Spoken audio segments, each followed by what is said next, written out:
Hello and welcome to the player rating shows. Liverpool beat Burton by 5-0. I'm going to start off with the goalkeeper. I'm going to give him a 6 out of 10, Simon Mignolet.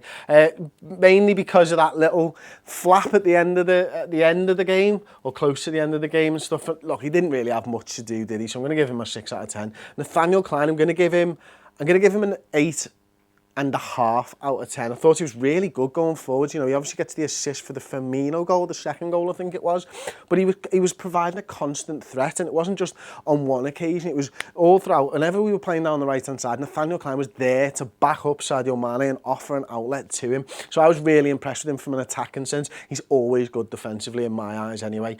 Joel Matip, I'm going to give him a 7 out of 10. Look, I know that he didn't have a lot to do, but what he did do, he did with aplomb. I think he was bringing the ball out of defence, played a couple of nice neat passes. One of them I particular seem to remember was from around this area, and he drives it low along the floor to Nathaniel Klein, in to Nathaniel Klein's path as well, not just behind him or to the side, in front of him, so that he can run onto it and get into his man. So I thought it was a good performance from him, and you know, he caused a couple of threats from corners as well. Dejan Lovren, equally I'm going to give him a 7 out of 10. Nice to see him, as I said on one of the other videos, over back on the left hand side, and you know, supporting Milner really well. Tom mentioned it during when we were watching the game, is, you know, Milner was out there and Lovren was straight over there, didn't I think about it for a second, completely understood, and Milner was back dropping into that position. So it looked like they had quite a good little understanding. James Milner, I'm going to give him a 7 out of 10 as well.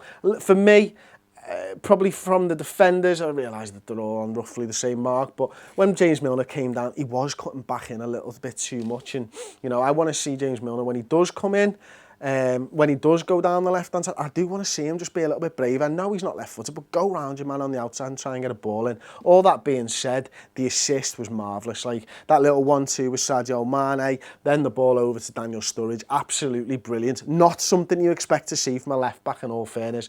Jordan Henderson, I'm going to give him a 6 out of 10. I thought, I've lined it up as a 4-2-3-1, to be honest with you, because I thought that that's most of the time what we were playing. I think it was probably more that way around, to be honest with you. But Jordan Henderson, I'm going to give him a 6 out of 10. I say a little bit disappointing. His game was sort of, you know, that ball where he plays it over to the left winger at the end of the game and it's just massively overhit. That kind of summed up his performance for me. Emre Can, I'm going to give him an 8 out of 10. Nice to see him back in. Hopefully that injury isn't going to keep him out against Spurs, because we're going to need him big time in the next few weeks. Sadio Mane, easily a 9 out of 10. Absolutely brilliant performance. Always driving at his man, always looking to stop it. Then right, left, it doesn't fucking matter with Sadio Mane. He's going to go inside, he's going to go outside, he's going to drive it, you're going to make you make mistakes, and he's just fucking boss, isn't he? And he's full of pace, and I fucking love that. I love watching football when we've got pace up the pitch, because it scares the fucking shit out of teams. Sadio Mane, man, he's a fucking beast so far. If he can continue this,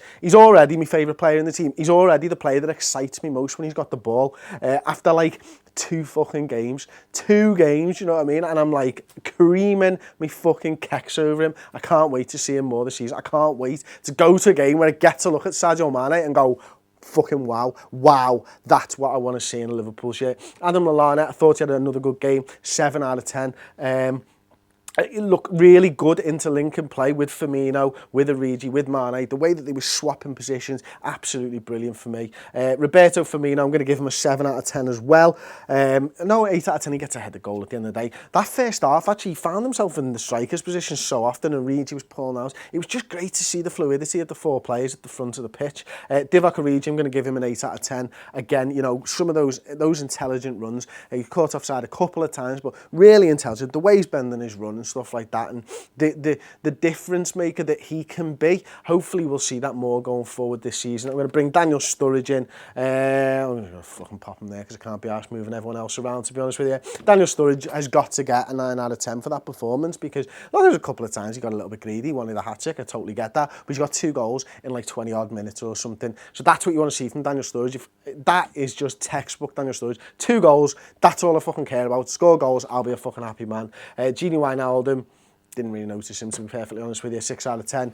Kevin Stewart probably wasn't on the pitch long enough. 6 out of 10. There you go. If you agree or disagree with any of my player ratings, please let me know in the comments section below. And don't forget to like the video, give it a big thumbs up, and subscribe to the YouTube channel.